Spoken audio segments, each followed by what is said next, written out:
Hello everyone, today we are going to read about microorganisms, chapter number 2, and the topic is microorganisms, friend and foe.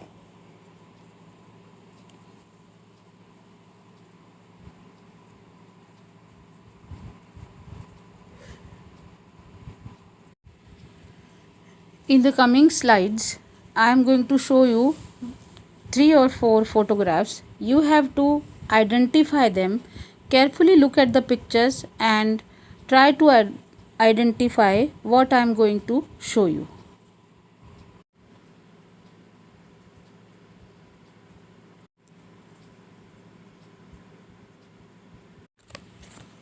Now I am sure you have identified it that it is the photograph of coronavirus. Have you seen it roaming in your lanes? No, we haven't. We cannot see coronavirus because it is a microorganism and we cannot see it with naked eyes. I am sure you have identified the picture of coronavirus because you have seen it in the newspapers, television, or any other print media. Now we will read about that what are microorganisms. There are large number of living organisms around us. We can see most of the living organisms with the naked eye.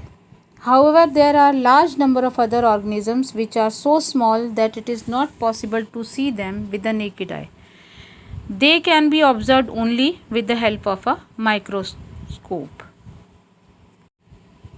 We can define microorganisms as these are the organisms which cannot be seen with the naked eye and can only be observed through a microscope.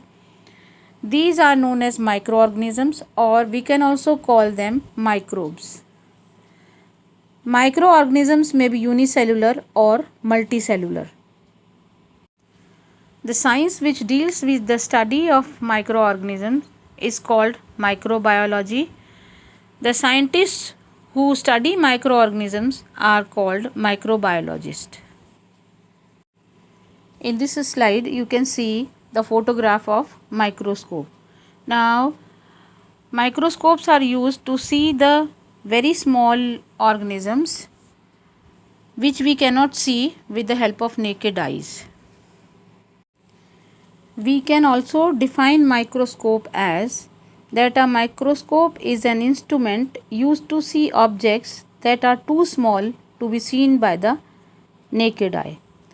Microscopy is the science of investigating small objects and structures using such an instrument.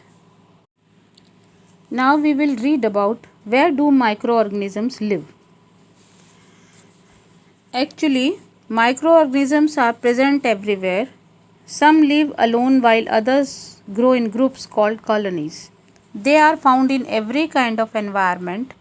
They are found in air, soil, water bodies like seas, lakes and ponds.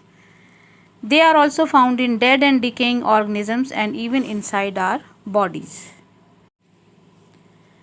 Microorganisms can exist in extreme conditions of temperatures like droughts, in hot water springs, in deserts, polar regions and marshy lands. They survive in extreme environmental conditions by forming a hard outer covering called cyst. The organism remains in the cyst until favorable conditions arrive. Now here you can see classification of microorganisms. Microorganisms can be divided into 5 major groups, that is bacteria, viruses, algae, protozoa and fungi. In this slide you can see types of microorganisms, that are bacteria and viruses. In this slide you can see algae, protozoa and fungi. Now we will read about bacteria in detail. Bacteria are very small and the simplest living organism.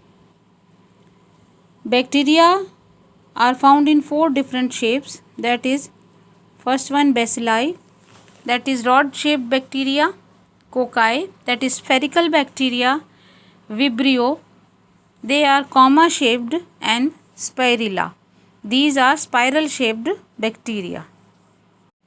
One more important point is there, the bacteria which need oxygen for growth are called anaerobic bacteria.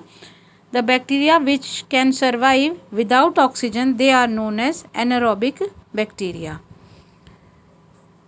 The mode of nutrition in bacteria may be autotrophic or heterotrophic. Now we will read about virus in detail. When we talk about viruses, the word viruses means poisonous liquids. Viruses are the smallest microorganisms. They can only be studied under an electron microscope.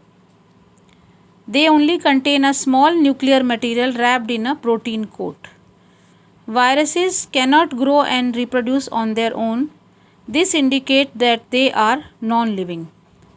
When they enter a living cell, they use the energy of the living cell to reproduce. After reproduction of many viruses, the host cell dies and bursts. The virus spreads and invades the other cell. Some examples of viruses are influenza virus, HIV virus, and polio virus. Viruses are said to be a link between living and non-living.